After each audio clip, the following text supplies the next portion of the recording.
우리가 살면서 이 만남이라고 하는 것은 너무나도 중요하죠. 그래서 우리 만남도 꼭 만나야 될 분이 있습니다. 성경은 우리 인생에서 꼭 만나야 할 분을 예수 그리스도라고 소개합니다. 그래서 누구든지 예수님을 인격적으로 만난 사람은 그 인생의 변화가 나타나게 되었습니다. 우리 지난주에는 베드로에 대해서 살펴보았는데, 베드로는 예수님을 만나면서 처음에는 예수님을 선생님 이렇게 부르다가 예수님을 제대로 만나고 나서 예수님이 어떤 분이신지 알게 된 뒤로부터 예수님을 주님이라고 부르게 되었습니다. 성경에는 그런 인물들이 정말 많이 나옵니다. 사도 바울은 예수를 만나기 전의 삶과 예수님을 만난 이후의 삶이 완전 뒤바뀐 사람입니다. 오늘 삭개오도 예수님을 만나서 그 인생이 바뀌게 되는데, 오늘 삭개오를 소개하는 모습을 보면 사실 이 소개하는 내용들은 삭개오를 둘러싸고 있는 껍데기에 불과한 것이라는 것을 알게 됩니다. 2절을 보시면 삭개오라 이름하는 자가 있으니 세리장이요 또한 부자라 그랬습니다. 여러분, 이제 어렸을 때부터 신앙생활 하셨던, 주일학교 다니셨던 분들은 삭개오 하면 제일 먼저 떠오르는 이미지가 무엇이죠? 키 작은 삭개오 이렇게 불렀습니다. 근데 물론 성경이 삭개오의 키가 작다는 것을 언급하긴 하지만 1차적인 삭개오의 소개로는 부족한 부분이 있습니다. 뭐라고 소개하죠? 2절에 세리장이요 또한 부자라. 그러니까 그는 부자였다는 것이 중요했고, 그다음에 그의 직책은 세리장이었다. 그러니까 돈과 권력을 다 거머쥐고 있었던 사람이다라는 것이 더 중요한 삭개오를 알게 하는 정보입니다. 어쨌든 삭개오는 키가 큰 편은 아니었던 것 같아요. 그러면서 부자이면서 세리장으로 살았기 때문에 다른 사람에게 호감을 주는 사람은 아니었던 것 같습니다. 기피하고 싶었던 인물이었다는 것이죠. 삭개오의 외모뿐만 아니라 그 하는 짓을 보면 모든 게 요즘 말로 비호감이에요. 호감을 갖기 어려운 그런 사람이 삭개오였습니다. 자, 그런 삭개오가 살고 있는 여리고라고 하는 동네로 예수님이 지나가시게 되었습니다. 근데 여리고는 국경 도시예요. 국경 도시는 여러분들 한번 생각해 보시면 어떤 일들이 벌어질까요? 사람들 왕래가 많게 되겠죠. 이쪽에서 저쪽으로 넘어가니까 사람들의 왕래도 많고 물건들의 오고 감도 빈번한 그런 곳이 국경지대입니다. 그러니까 거기에 수입이 발생하는 거죠. 세관이 있게 되는 것이고, 사람이 지나다닐 때 통행세, 물건이 왔다 갔다 할 때 거기 또 세금을 받았던 것입니다. 그러니까 돈이 모이는 곳, 또 역사적 고증에 의하면 이것은 팔레스타인 지역에서 그 당시에 가장 잘 사는 도시였다, 이렇게 부유한 도시였다, 이렇게 얘기를 합니다. 돈이 잘 돌아가는 곳, 사람들이 모이는 곳, 그곳이 바로 여리고였습니다. 또 뭘 알 수 있냐면 거기에 헤롯이라고 하는 왕이 거기다가 겨울 궁전을 세웠습니다. 왕의 별장이 있는 곳은 부유하고 그 다음에 풍요로움이 있을 뿐만 아니라 여유로워야 되죠. 그러니까 풍광도 좋고 그런 곳에 별장을 짓게 되는데, 그 풍요로움과 여유로움이 있는 그 여리고의 세무 책임자가 바로 삭개오다라는 것을 성경이 소개하고 있습니다. 일단 이것을 통해서 알 수 있는 것은 그는 돈 걱정은 하지 않고 사는 사람이었습니다. 그럼에도 불구하고 우리가 세리장, 이 당시에 세리장 그러면 어떤 느낌을 받냐면, 이게 좀 돈을 어떻게 모으게 되었을까, 그 과정에 대해서 좀 의심하게 되는 그런 부분이 분명 있습니다. 왜냐하면 이 당시 세리 그러면 어떤 일을 했냐면 로마 정권의 위임을 받아서 세금을 징수하는 업무를 감당을 했습니다. 그러면 로마가 5만 원씩 거둬라 그러면 5만 원을 거두는데, 이거는 세리하고 로마 정권만 아는 거죠. 거기에 5만 원만 갖다 주면 되는 것인데, 한 사람당. 근데 세리는 거기다 10만 원을 부과를 하는 거예요. 로마의 공권력을 이용해 가지고 그거를 걷어냈습니다. 그럼 10만 원인 줄 알고 내는 거예요. 그러면 로마에는 5만 원만 보내고 나머지는 자기가 먹는 것이죠. 그러니까 이 부가 얼마나 많이 축적이 되게, 부르는 게 값이 되는 것입니다. 안 내면 로마의 공권력으로 눌러버리는 것이니까. 그러니까 자기 동족의 눈물을 흘리게 했던 사람이 세리였습니다. 그런데 오늘 소개할 때 2절에 삭개오라 이름하는 자가 있으니 세리장이요 또한 부자라 그랬습니다. 그러니까 먼저 이름을 먼저 소개하죠. 삭개오라고 하는 이름이 그러면 갖는 의미를 먼저 살펴봐야 되겠습니다. 삭개오의 이름의 뜻은 참 놀랍게도 의로운 자, 순결한 자라는 뜻을 가지고 있습니다. 현실과는 너무나도 동떨어진 이름이죠. 동족을 배신한 사람이고 부정한 방법으로 돈을 축적하고 모으는 사람인 이 삭개오에게 너무나도 어울리지 않는 이름이 삭개오라는 것을 알 수 있습니다. 아마 이 이름에는 그 삭개오의 부모의 열망이 들어간 것이 아닌가 싶습니다. 이름만 보면 그 부모가 경건한 사람이었다는 걸 알 수 있습니다. 너 삭개오라고 이름을 지으니 너 의로운 삶을 살아라, 너 순결한 삶을 살아라, 이렇게 지어준 것입니다. 그러나 삭개오의 삶은 그 이름과 어긋나 있습니다. 이름은 의로운데 전혀 의롭지 않은 삶을 살았던 것입니다. 우리나라 저 암흑가에 아주 잔인하게 보복하기로 유명한 그 암흑가의 보스가 있는데 이름이 성이 주시고 이름이 사랑이에요. 주사랑. 이게 좀 어울린다고 생각하세요? 좀 그런 느낌이에요. 그런 느낌을 받으셔요. 거기에 행동대장이 이름이 아주 가서 막 칼로 막 찌르고 다니는 사람인데 이름이 최평화. 아마 이런 게 안 맞는 거죠. 지금 이 느낌을 받으셔야 됩니다. 삭개오? 세리인데 삭개오?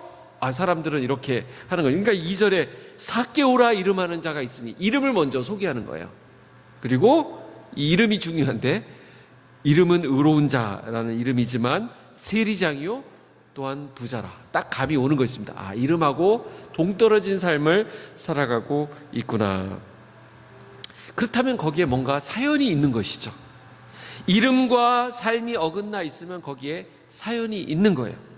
사실 이것은 저와 여러분이 우리 삶에서 늘 겪는 부분이기도 합니다. 이상 그리고 현실 사이에서 우리가 고민하는 부분이죠. 또 우리의 바람이 있습니다. 이렇게 돼야지 하는 바람이 있는데 우리 현실의 그 상황이 있습니다. 상황. 거기에 또 거리감이 있을 때 우리가 이 고민을 합니다. 되고자 하는 일이 있고 되어져 가는 일이 있습니다. 이게 벌어지게 될 때, 여기에 어긋남이 있을 때 거기에 틈이 생기게 되고 거기에 괴리가 있게 되는 것입니다. 그러면 거기에 우리의 만족이 없게 되고 행복이 사라지게 되는 것입니다. 우리 모두에게는 우리가 되고자 하는 각자의 인생이 있습니다. 그런데 되어져 가는 일들이 있어요. 여기에 우리의 고민이 발생하게 되는 것입니다. 그래서 삭개오는 자기 인생에 만족할 수 없었던 것 같아요. 나중에 예수님과의 만남에서 보여준 삭개오의 모습을 보면 어쩌면 삭개오는 인생 저 밑바닥의 삶을 살아가고 있었지만 그는 자기의 그 이름처럼 살아가고 싶은 그 열망이 있었던 것 같아요. 근데 안 되는 거예요. 부모가 나에게 지어준 그 이름을 내가 지키고 싶다. 이렇게 몸부림을 치면서 살았던 것 같습니다. 그러나 어떤 일이 있었는지 모르지만 어떤 사연이 어떤 계기가 있었던 것은 모르겠지만 어느 순간 삭개오의 삶이 꼬여버렸습니다. 사람들이 보기에는 부유한 삶을 살아가는 것처럼 보이는지 모르지만 자기 자신은 만족할 수 없는 그런 삶을 살게 되었던 것입니다. 그냥 어떻게 하다 보니까 세리가 되었고 그 일을 하다 보니까 이제는 돌이킬 수 없는, 이제는 그렇게 그냥 쭉 가야 하는 그런 상황에 그냥 얹혀져 있는 자기 인생을 보게 된 것입니다. 그래서 삭개오는 자기 삶에 대해서 질문을 한 것입니다. 의문을 제기한 것입니다. 내가 계속 이렇게 살아도 되는 것인가? 다른 길은 없는가? 그 답을 찾을 수 없다는 그 반복된 삶에 대한 회의로 그는 지금 힘들어하고 있었던 것입니다. 그의 직업이 세리장인데 오늘날로 치면 노원세무서 세무서장님 정도 되는 것입니다. 그런데 세리라는 직업을 가졌기 때문에 문제가 되는 것은 아닙니다. 직업에는 귀천이 없죠. 사업을 하실 수도 있고 누구를 가르치는 일을 할 수도 있고 공무원이 되실 수도 있고 세리가 될 수도 있습니다. 세무공무원이 될 수도 있습니다. 어쨌든 자기에게 있는 달란트를 잘 활용해서 어떤 일을 열심히 하는 것은 그건 귀한 일입니다. 그러나 삭개오가 살던 시대에 이 세무공무원을 바라보는 이 부분은, 이 세리를 바라보는 시각은 좀 다른 구석이 있었습니다. 당시는 로마의 통치 아래 있었던 시대죠. 근데 이 세리는 동족의 눈물을 흘리게 하는, 그들을 어렵게 만드는 입장에 서 있었던 사람이었습니다. 로마 정부에 붙어 있었던 사람이에요. 우리 일제시대도 그런 거 있었죠. 누가 더 얄미웠어요? 일본 순사보다도 그 앞잡이하는, 친일 하는 사람이 더 얄밉고 더 우리 그 민족을 더 힘들게 했던 그런 역사를 우리가 보지 않습니까? 그러니까 이 세리가 그런 역할을 했던 사람이에요. 로마의 앞잡이, 매국노.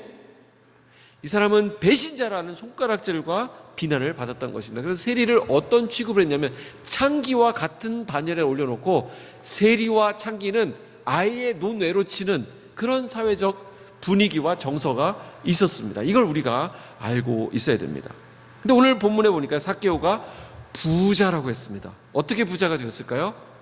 우리가 충분히 상상해 볼 수 있죠. 여러분, 부자 그 자체가 결코 잘못된 것은 아닙니다. 돈이 많은 것.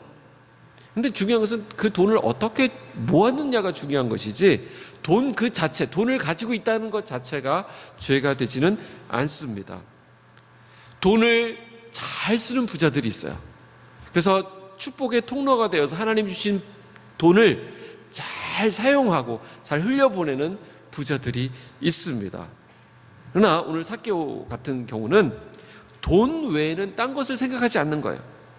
인생의 유일한 목적이 돈을 모으는 것이기 때문에 수단, 방법, 과정 이런 걸 다 무시한 채 그냥 돈만 바라보면서 살아온 그런 인생이었다는 것을 알 수 있습니다. 돈은 우리에게 필요한 것이지만 그것이 우리 인생의 우선순위의 제일 첫째 자리를 차지하게 될 때 우리는 돈의 노예로 살아가게 되는 것입니다. 그래서 삭개오에 대한 사람들의 평가가 어떠한가요? 7절에 보면 7절에 무사람이 보고 수군거려 이르되 저가 죄인의 집에 유하러 들어갔도다 하더라 그랬습니다. 사람들의 쑥덕거림이 보이시나요? 상종하지 않아야 당연한 것으로 여겼던 그런 사회적 외톨이가 되었던 사람이 바로 삭개오였어요. 사람들은 다 이 사람 죄인이다 이렇게 낙인 찍었던 것입니다. 손가락질과 증오와 비난의 대상이 되었던 사람이 삭개오였습니다. 그가 진정 이런 비난을 받으면서 행복할 수 있었을까요? 돈이 많다고 행복한가요? 사회적 지위가 있다고 그랬죠? 세리장이니까. 근데 그 지위가 행복을 가져다 주나요? 그렇지 않은 것이라고 삭개오가 자기 스스로 증거하고 있습니다. 우리가 풍삼초, 풍성한 삶으로의 초대라는 그 책으로 지금 양육을 하고 있는데 거기에 보면 인생이 행복을 추구하기 위해서 막 이렇게 붙드는 것들이 몇 가지가 나와요. 그 중에 하나가 물질, 쾌락, 명예, 권력 이런 것들이 있습니다. 그것을 가지면 내가 행복할 거야 라고 생각하면서 사람들은 그것을 막 가지려고 합니다. 삭개오는 그런 것들을 다 가진 사람이었죠. 웬만한 것들은. 그러나 행복하지 않았습니다. 그것으로 물질로 행복이 오지 않아요. 쾌락으로 행복이 오지 않아요. 잠시 잠깐 일 뿐이죠. 권력 금방 없어집니다. 명예 쉽게 무너질 수 있습니다. 그래서 풍성한 삶에서 뭘 얘기하냐면 우리가 진정으로 행복하려면 두 가지가 있어야 된다 그러죠. 무조건적인 사랑, 정말 조건 없는 사랑을 우리가 받을 때 우리가 행복하다 그러고, 또 삶의 의미와 목적을 발견할 때 우리가 행복할 수 있다라고 얘기합니다. 그 삶 속에 그래서 이런 것들이 없는 무조건적인 사랑을 받지 못하고 삶의 의미와 목적을 발견하지 못한 그 삶 속에 기쁨과 평안이 없었던 것이죠. 그것이 바로 예수 그리스도를 만나기 전에 삭개오의 모습이었습니다. 그런데 그가 이제 예수님을 만나게 되었습니다. 3절 4절 말씀을 여러분들이 한번 읽어주시죠. 3절 4절 시작.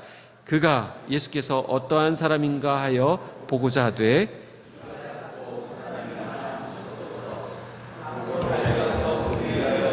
돌무화과 나무에 올라가니 이는 예수께서 그리로 지나가시게 되미러라. 자, 예수님께서 자기가 사는 동네를 지나가신다는 얘기를 듣게 됩니다. 예수님에 대해서 아마 소문을 들었던 것 같아요. 아, 그분 말씀 참 좋더라. 또 인격적으로도 훌륭한 분이시고 그분 가까이 가면 삶의 모든 문제들이 해결된다더라. 몸의 문제도 해결되고 마음의 문제도 치유받는다고 하더라 라는 소문을 들었습니다. 그래서 나도 그분 한번 만나봤으면, 나도 그분 가까이 가서 한번 그분을 뵐 수만 있다면 하는 소원이 삭개오에게 생겼습니다. 양심이 움직인 것이죠. 의로운 분을 만나서, 내 이름 의로운 자인데 진짜 의로운 분을 만나서 내 인생의 문제를 한번 고쳐보고자 하는 열망이 생겼습니다. 이것은 단순한 호기심 그 이상이라는 것을 알 수 있는 것이, 삭개오는 재물을 얻기 위해서 예수님을 만나고자 했던 것도 아니고 병을 낫고자 해서 예수님을 만나고 싶어 했던 것도 아닙니다. 그는 부자였고 지위도 있었던 사람이라고 그랬죠.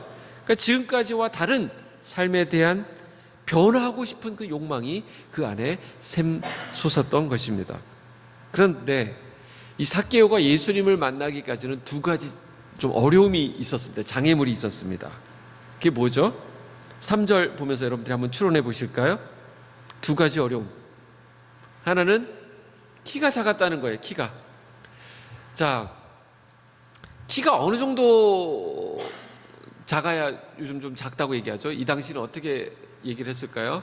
얼마 전에 한 연예인이 키 180 안 되는 남자들은 다 루저다 이렇게 얘기해가지고 저를 포함한 수많은 180 안 되는 남자들의 분노를 자아낸 적이 있는데, 제가 그때 굉장히 분노했던 것 같아요. 자, 키는 어느 정도로 뭐 크다 작다 이런 거는 사람마다 기준이 다 틀리고 시대마다 틀립니다. 그런데 이제 삭개오가 키가 작다는 게 여기 표현이 돼 있는데, 아까도 그 1차적인 그런 핸디캡이라기보다는 그냥 사람들이 많은 데서 뭐 이렇게 좀 180 이상 되시는 분들이라고 한다면 이렇게 벗어 이렇게 뒤에서 있더라도 이렇게 보일 텐데, 그 정도 키는 아니었기 때문에 그 정도 키는 아니다라는 것을 좀 얘기한 것 같고, 키가 일단 안 따라주고요. 그 다음에 사람들이 너무 많이 몰렸습니다. 사람들이 몰리면 그 앞으로 가기가 좀 어렵죠. 그래서 키가 작고 그 다음에 사람들이 많았다라는 것이 장애 요인이었습니다. 근데 이 정도 호기심만 있었다고 한다면, 만약에 호기심에서 시작한 거라고 하면 이런 장애물을 만났을 때 웬만하면 에이 말지 뭐 그러면서 그냥 집으로 들어갔을 거예요. 제가 좀 그런 성향이거든요. 저는 이제 어디 갔는데 맛집이라고 해서 찾아갔는데 막 사람들 막 밖에까지 줄 서 있고 그러면 여기밖에 없냐 그러면서 저는 딴 데로 갑니다. 저는 좀 이렇게 기다리는 그런 스타일이 아니에요. 뭐 무슨 물건이 나왔는데 뭐 갑자기 뭐 몇 시에 연다 그래서 갔는데 사람들 막 몰려 있으면 안 갑니다. 저 그냥 내 돈 주고 산다 그러면서 빠지고 막 그런 스타일인데, 아마 저 같은 사람이었더라면 삭개오 포기하고 갔을 거예요. 근데 삭개오는 그렇게 하지 않습니다. 호기심을 넘어서는 진리에 대한 갈망이 이 어려움을 넘어서게 했다는 것이죠. 근데 우리가 여기서 관찰해야 될 부분이 하나 있습니다. 지금 예수님이 어디를 향해서 가시는 중이에요.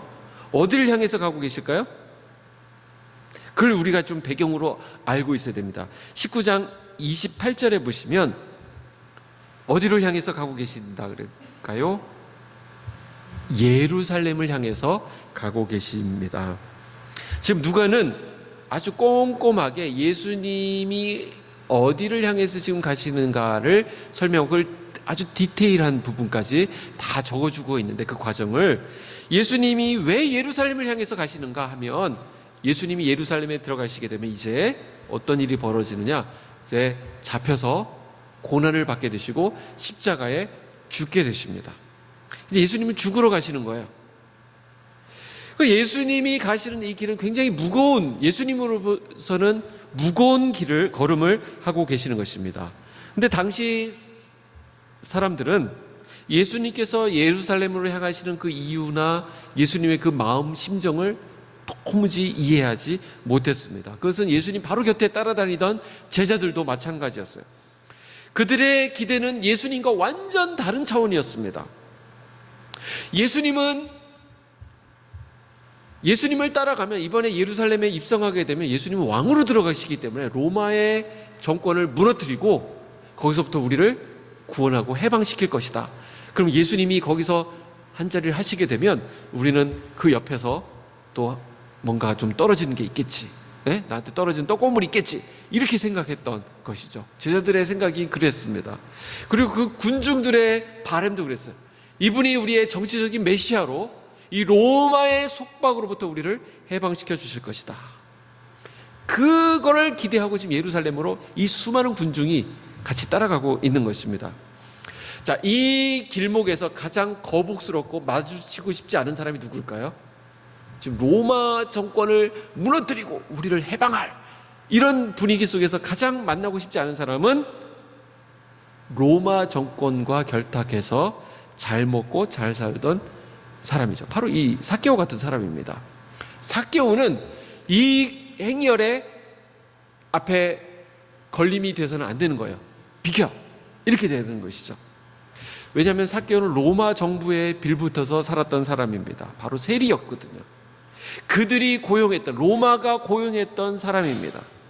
게다가 이 사람은 세리장이에요. 그 안에서도 잘 나가던 사람이었습니다. 그러니까 예수님이 가시는 것을 가장 거북하게 생각하고 그 자리를 피하게 되는 사람의 1순위가 바로 삭개오였습니다. 그런데 어떤 이유에서인지 모르지만 그는 예수님을 만나고자 했어요. 왜 그런 생각을 하게 되었을까라는 이 배경을 또 하나 봐야 되는데, 그것은 바로 앞에 18장에 나오는 어떤 청년의 이야기입니다. 한 부자 청년이었는데 이 청년과의 대화에서도 어떤 부분이 핵심 이슈로 등장하냐면 여기도 역시 재물에 관한 문제가 대두됩니다. 이때 이 청년은 사실 예수님을 따라가기를 원했어요. 예수님의 제자가 되기를 원했어요. 근데 예수님께서 뭐라고 했냐면 너 재물을 다 팔아서 나눠주고 나를 따라라 이렇게 얘기하니까 이 사람이 뭘 했다 그럴까요? 근심했어요. 근심. 걱정이 되었어요. 그건 좀 어렵겠는데요.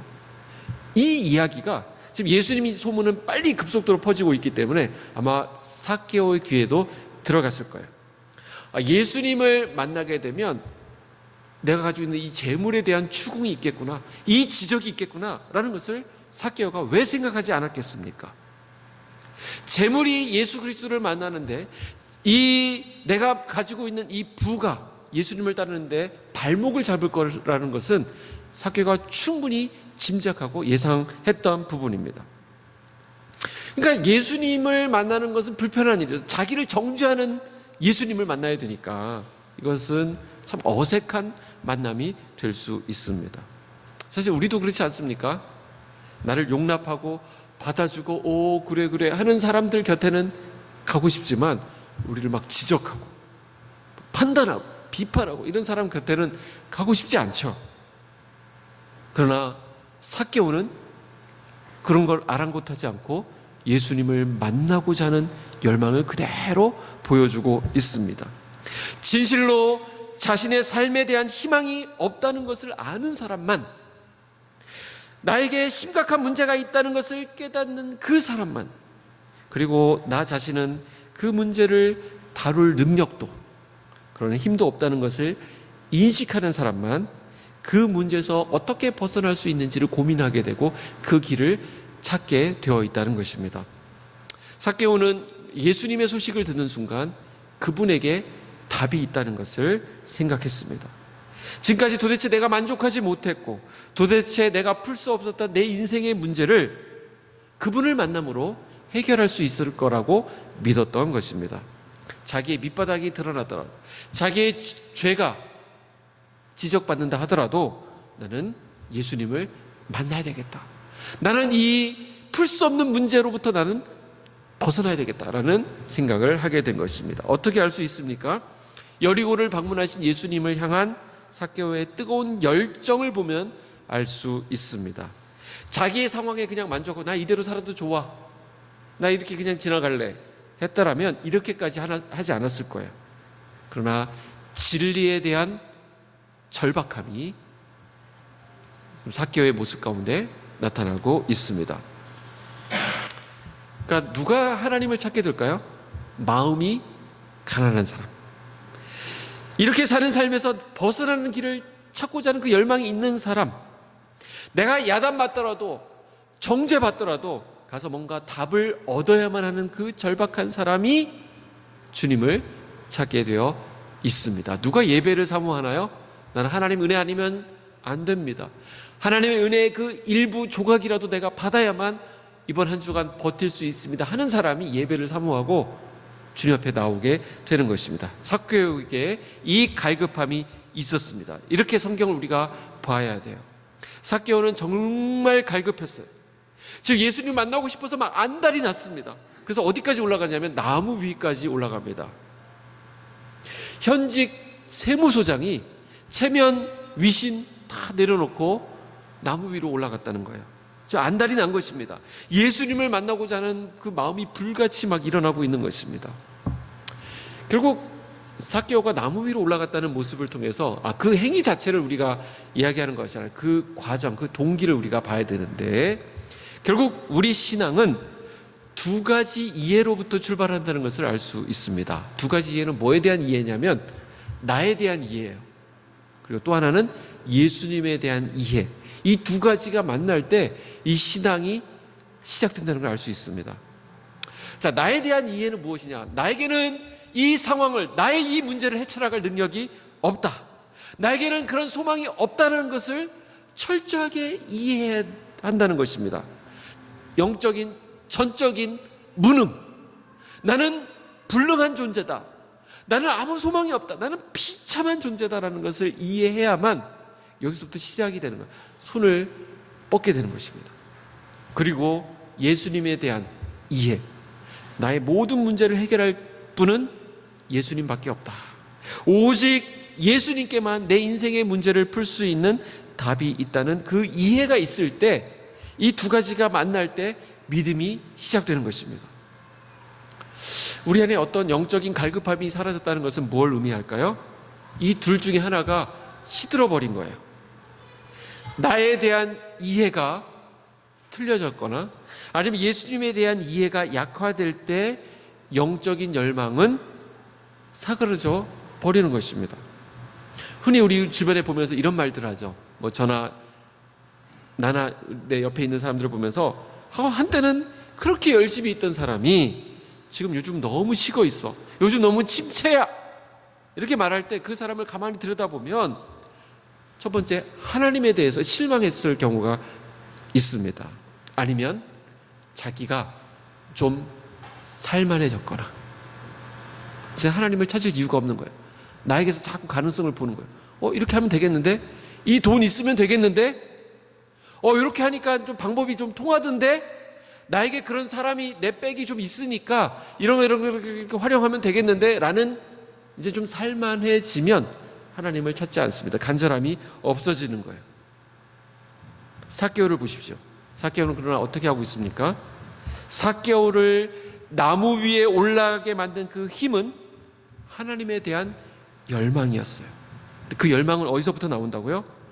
자기를 바로 볼 수 있는 그 이해, 절망적인 현실, 돈과 권력으로는 절대로 풀 수 없는, 해결할 수 없는 내 영혼의 비참함. 나 이대로는 안 된다. 내가 지금까지 살아온 내 스타일, 내 경험으로는 절대로 안 된다. 이대로는 안 된다라고 하는 그 절박함, 그 비참함. 그리고 다른 한편으로는 내 영혼의 문제를 해결할 수 있는 유일한 분이 예수님이라고 하는 그 사실, 거기서 오는 그 소망함, 나에 대한 비참함과 하나님에 대한 소망, 이것이 같이 만날 때 거기서 우리의 신앙이 시작되는 것입니다. 이 발견이 있어야 된다는 것입니다. 이 발견이 삭개오로 하여금 하나님을 추구하게 했습니다. 그래서 삭개오에 있어서 예수님은 그저 그런 많은 선생님들 중에 한 분이 아니었던 것이죠.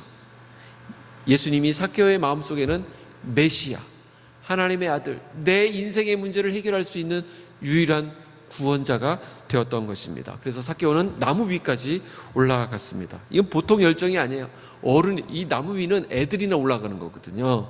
애들, 야, 내려와 이렇게 하는 것입니다. 근데 삭개오가 올라갔습니다. 어른이, 그것도 사회적 지위가 있는 사람이 거기에 올라갔습니다. 위신, 체면 이런 거 주님 앞에 아무것도 아니라는 것입니다. 거기에 간절함이 나타나고 있습니다. 그때 예수님이 그를 보셨어요. 그리고 내 집에 내가 들어가겠다 이렇게 말씀하셨습니다. 아주 중요한 말씀이에요. 모두가 손가락질하고 모두가 상종도 하지 않는데 예수님은 삭개오를 불러주시고 그 집에 들어가겠다라고 말씀하셨습니다. 그러나 주변 사람들 인식 속에는 어떤 마음이 있었을까요? 딴 사람 몰라도 저 사람은 절대 안 된다. 저런 인간이 변화되는 것은 있을 수도 없고 있어서도 안 된다라고 생각했을 것입니다. 7절 한번 보십시오. 다시 한번. 무사람이 보고 수군거려 이르되 저가 죄인의 집에 유하러 들어갔도다 하더라 그랬습니다. 놀랍게도 죄인이라는 칭호와 관점은 누구의 평가입니까? 누가 죄인이라고 얘기했죠? 사람들이 얘기한 것입니다. 사람들의 평가이고 시대의 평가입니다. 예수님은 삭개오를 향해서 죄인이라고 말씀하지 않으셨다는 거예요. 이건 사람들의 평가였습니다.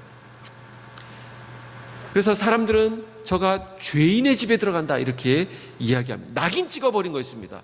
저 사람은 안 돼. 저 사람 절대 하나님의 은혜를 입을 수 없는 사람이야 라고 말했습니다. 그런데 놀랍게도 예수님은 그런 사람에게 예수님의 마음이 가 있다라는 것입니다. 버림받은 인간에게 찾아오셔서, 그래서 인자가 온 것은 잃어버린 자를 찾아 구원하려 함이니라 말씀하고 있는 것이죠. 그들을 찾아서, 잃어버린 자를 찾아서 그들을 구원하시는 것이 예수님의 애당초의 관심사였습니다. 그래서 오늘 본문을 다시 한번 자세히 그런 관점에서 보게 되면, 오늘 본문은 삭개오가 예수님을 만났다기보다는 그런 삭개오를, 예수님을 만나고자 하는 열망에 사로잡혀 있는 그 삭개오를 예수님이 애당초 의도를 갖고 찾아가신 본문이라는 것을 알 수 있습니다. 1절 한번 다시 보시죠. 1절이 어떻게 시작합니까? 예수께서 여리고로 들어가 지나가시더라. 여러분, 예루살렘으로 가는 길이라고 그랬죠? 예루살렘으로 가는 길은 이 길 말고도 딴 길도 많습니다. 근데 굳이 여리고를 거쳐서 들어갔다라고 하는 것은 예수님의 마음속에 이미 누가 들어와 있는 거예요? 삭개오가 들어와 있는 것입니다. 나에게는 아무 소망이 없다. 내 인생의 문제를 풀 수 있는 그분을 내가 만나고자 한다라고 하는 그 열망을 가지고 있었던 그 삭개오가 있는 그 여리고로 예수님께서 의도적으로 일부러 들어가신 것이죠. 의도적인 진입. 예수님은 삭개오와 같은 그런 영적 갈급함을 가진 자를 기가 막히게 알아보십니다. 여기 똑같이 예배드리러 왔지만 누가 주님에 대해서 열망을 가지고 그 갈급함을 가지고 와서 앉아 있는지 우리 주님은 기가 막히게 아세요. 기가 막히게. 그래서 예수님께서 말씀하죠. 우리 하나님은 예배자를 찾으신다. 진정으로 하나님께 예배하는 그 예배자를 찾으신다라고 말씀하고 있는 거예요. 우리 주님은 이걸 너무나도 잘 알고 있어요. 우리의 심령을 살피시기 때문에 똑같이 옷을 잘 입고 나와서 앉아 있는 것 같지만 누가 주님을 향한 열망과 그 갈급함으로 나와 있는지 아신다는 것이죠. 그리고 그분을 찾아가십니다.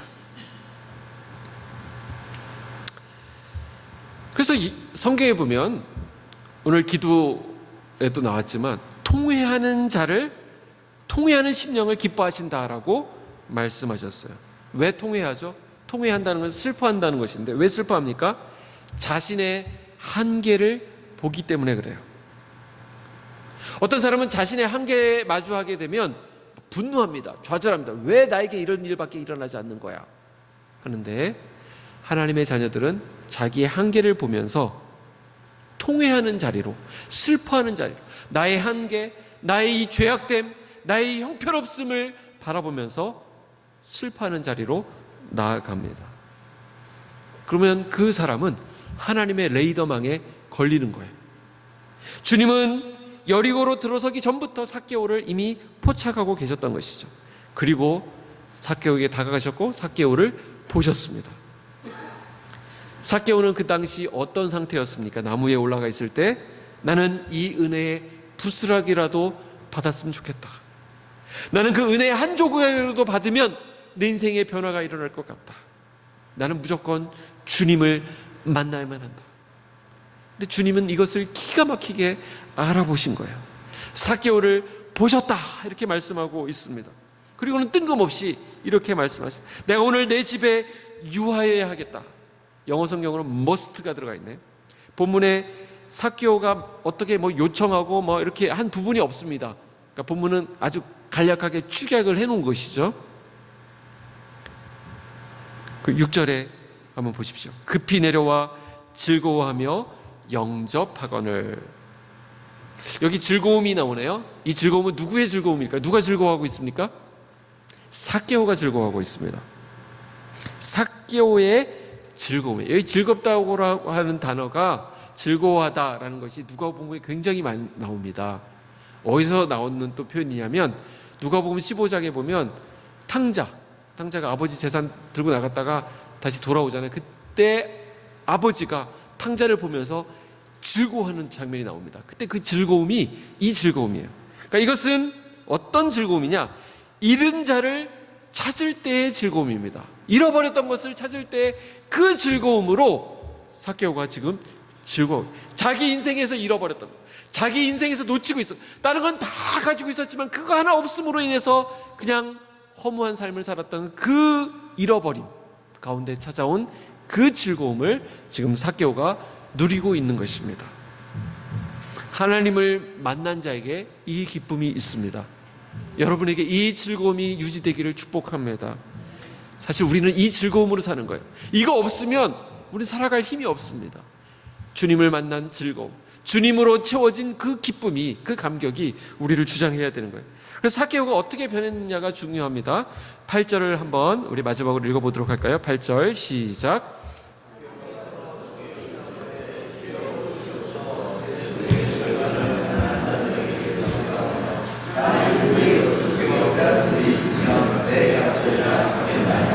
자, 오늘 삭개오의 변화를 세 가지로 살펴보게 되는데 그 첫 번째는 회개입니다. 회개.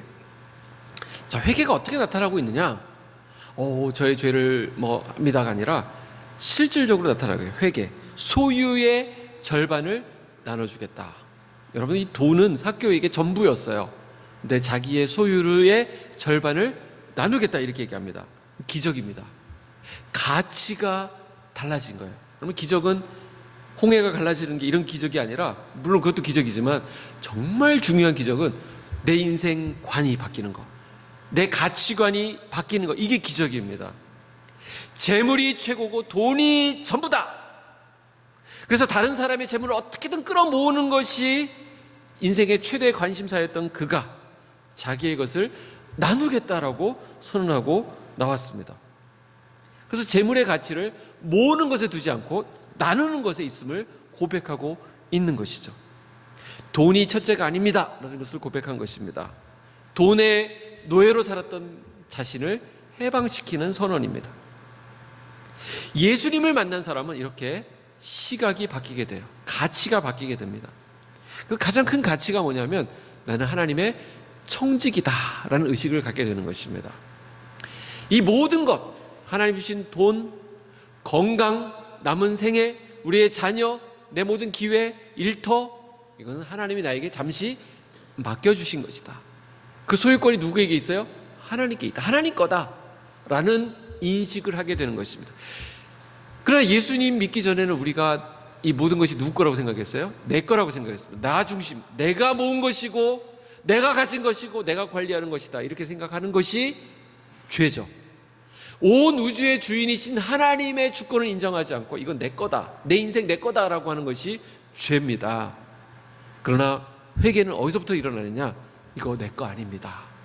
가치가 바뀌는 것으로부터 회개가 시작되는 것이죠. 두 번째는 순종입니다. 회개를 행동으로 바꾸는 것이 순종이에요.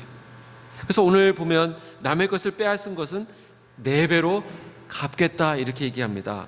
성경을 보면서 이제 출애굽기, 레위기 읽다 보면 어떤 데는 4배, 어떤 데는 5배, 어떤 데는 취한 것에 5분의 1을 더해서 이렇게 나오기 때문에 이게 좀 헷갈리는데 성경에 여러 가지 배상법이 나오는 것이 사실입니다.